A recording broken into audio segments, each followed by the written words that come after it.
তোমাদের সঙ্গে একদম চিকেনের স্বাদে সয়াবিনের একটা রেসিপি শেয়ার করব, যেটা থাকলে তোমরা মাছ মাংস ছেড়ে কিন্তু খাবে এই সয়াবিনের রেসিপিটা। তো চলো ভিডিওটা দেখতে থাকো, আশা করছি রেসিপিটা তোমাদেরকে খুব ভালো লাগবে বন্ধুরা।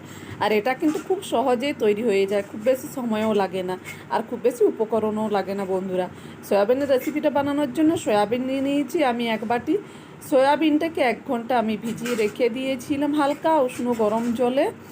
তারপর আমি এটাকে সাইডে রেখে দিচ্ছি সয়াবিনটাকে। এদিকে কড়া বসিয়ে দিয়েছি, কড়াটা ভালো করে গরম করে নিয়ে সর্ষের তেল দিয়ে দিয়েছি 2 চামচ। তেলটা গরম করে নিয়ে আমি এখানে একটা বড় সাইজের আলু কেটে রেখেছিলাম ডোমো ডোমো করে, সেই আলুটাকে নুন আর হলুদ দিয়ে ভেজে নেব। 1 চিমটি নুন দিয়েছি। এখন লো টু মিডিয়াম আছে আমি এটাকে ভাজবো। প্রথমে 1 মিনিট এটাকে ভেজে নিচ্ছি, তারপর সয়াবিনটা দিয়ে দিচ্ছি। সয়াবিনটাকে আমি নিচড়ে জলটা ফেলে দিয়েছি বার করে, তারপর সয়াবিনটা দিয়ে দিচ্ছি। এখন সয়াবিনটা দিয়ে এটাকে আলু আর সয়াবিন 3 থেকে 4 মিনিট লো টু মিডিয়ামে আমি এটাকে ভেজে নেব। তবে 1 চিমটি আমি তার আগে এখানে সয়াবিনের মধ্যে হলুদ দিয়ে দিচ্ছি, খুব বেশি হলুদ দেবো না।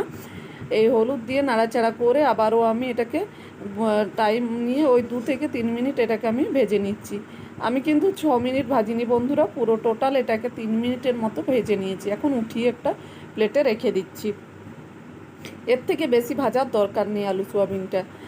এখন আমি ওই কড়ার মধ্যে আবারও 2 চামচ সর্ষের তেল দিয়েছি, তারপর গোটা জিরে আর কাঁচা লঙ্কা 1/2 চামচ ফোড়ন দিয়ে দিয়েছি 30 সেকেন্ডের মতো। তারপর দিয়ে দিচ্ছি একটা গোটা পেঁয়াজকে আমি এখানে বেটে নিয়েছিলাম, সেই বাটা পেঁয়াজটা দিয়ে দিচ্ছি। পেঁয়াজটাকে একটু কষিয়ে নিয়েছি নাড়াচাড়া করে। তারপর আদা আর রসুনের পেস্ট দিয়েছি 1 চামচ। এবার নাড়াচাড়া করে কষিয়ে নেব যাতে কাঁচা গন্ধটা চলে যায় আদা রসুনের।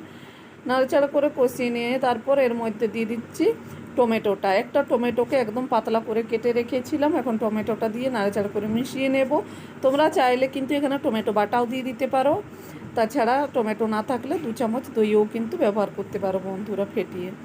তারপর এর মধ্যে গুঁড়ো মশলা অ্যাড করে দিয়েছি এক এক করে। হলুদ গুঁড়ো 1/2 চামচ, জিরে গুঁড়ো 1/2 চামচ, ধনে গুঁড়ো 1/2 চামচ আর লাল লঙ্কার গুঁড়ো 1/2 চামচ। ঝালটা তোমরা যে যেরকম পছন্দ করো সেই হিসাবে দিতে পারো। এখানে কাশ্মীরি লাল লঙ্কার গুঁড়ো ব্যবহার করতে পারো তোমরা কালারের জন্য। আমি মশলাটাকে নাড়াচাড়া করে 2 মিনিটের মতো কষিয়ে নিয়েছি। মশলাটা যতক্ষণে না তেল ছেড়ে দিয়েছে, মশলা থেকে তেল ছেড়ে দিয়েছে। এখন আবারও একটু নাড়াচাড়া করে ভালো করে মিশিয়ে নিচ্ছি। তারপর ভেজে রাখা আলুগুলো এক এক করে দিয়ে স্বাদ মতো লবণ দিয়ে দিচ্ছি। লবণ যেহেতু আমি খুব অল্প দিয়েছিলাম ভাজার সময়, এখন আমি সম্পূর্ণ লবণটা দিয়ে দিচ্ছি এর মধ্যে। মানে আমার যেরকম তরকারির জন্য সবজিটার জন্য দরকার, সেই জন্য এখানে আমি 1 চামচের মতো লবণ দিয়ে দিয়েছি স্বাদ অনুযায়ী। লবণটা দিয়ে আবারও নাড়াচাড়া করে মিশিয়ে নিয়ে এখন আমি ঢাকা দিয়ে দিচ্ছি। একটু মশলাটা আবারও কষিয়ে নিয়েছি 1-1.5 মিনিটের মতো। মশলাটা কষিয়ে নেওয়ার পর যাতে আলুর মধ্যে তেল মশলা সুন্দরভাবে মশলার ফ্লেভারটা ঢোকে, সেই জন্য একটু কষিয়ে নিয়েছি। নাড়াচাড়া করে নিয়ে এখন আলুটা যেহেতু আমার এখনও একটু সেদ্ধ হতে বাকি আছে, তাই আবারও আমি 1/2 কাপেরও কম জল দিয়ে একটু ঢেকে দিয়েছিলাম, যাতে মশলাটাও সুন্দরভাবে আবারও কষানো হয়ে যায় আর আলুটাও সেদ্ধ হয়ে যায়। তো দেখুন আলুটা এখন আমার সেদ্ধ হয়ে গেছে। যেহেতু আমি সয়াবিন আর আলু একসঙ্গে ভেজেছিলাম বন্ধুরা, তাই একটু আলুটা সেদ্ধ হতে সময় নিয়েছি। সয়াবিনটা খুব তাড়াতাড়ি ভাজা হয়ে যায় আর আলুটা একটু সময় লাগে ভাজতে। তোমরা চাইলে আলাদা করেও ভেজে নিতে পারো, তবে আলু সয়াবিন একসঙ্গে ভাজলে কিন্তু খেতে বেশি টেস্টিকর হয় বন্ধুরা। এখন সয়াবিনটা দিয়ে আমি ভালো করে কষিয়ে নিচ্ছি ঢাকা দিয়ে। খুব একদম লো ফ্লেমে এটাকে আমি ঢাকা দিয়ে কষিয়ে নিয়েছি। তারপর আবারও একটু নাড়াচাড়া করে ভালো করে মিশিয়ে নিচ্ছি। আলু সয়াবিনটাকে কষানো কিন্তু সুন্দরভাবে হয়ে গেছে। এখন আমি এর মধ্যে হালকা উষ্ণ গরম জল ব্যবহার করছি। যে কোনো রান্নার ক্ষেত্রে কিন্তু হালকা উষ্ণ গরম জল দিলে রান্নার স্বাদ কিন্তু দ্বিগুণ বেড়ে যায় বন্ধুরা, এটা কিন্তু খেতে খুব সুস্বাদু হয়। এখন জল দিয়ে আমি নাড়াচাড়া করে আবারও একটু মিশিয়ে নিচ্ছি। তারপর এটাকে 3 থেকে 4 মিনিট রান্না করে নেব।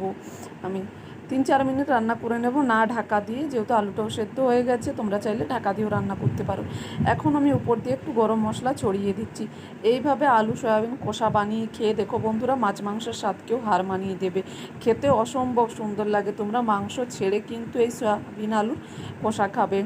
তাই বলছি বন্ধুরা, একবার হলো ট্রাই করে দেখো বাড়িতে, অসম্ভব সুন্দর লাগে। ছোট থেকে বড় সকলেই কিন্তু চেটে পুটে খাবে। আর এমনিতেই সয়াবিন কিন্তু প্রচুর প্রোটিন থাকে সয়াবিন খাওয়াও কিন্তু শরীরের জন্য খুব উপকারী।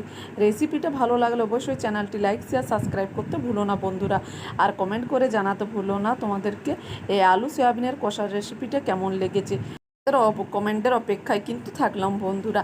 আর এরকম নতুন নতুন সুস্বাদু রেসিপি পেতে হলে অবশ্যই চ্যানেলটি সাবস্ক্রাইব করে রেখো আর পাশে থাকা বেল আইকনটি প্রেস করে দিও। আবার নতুন রেসিপি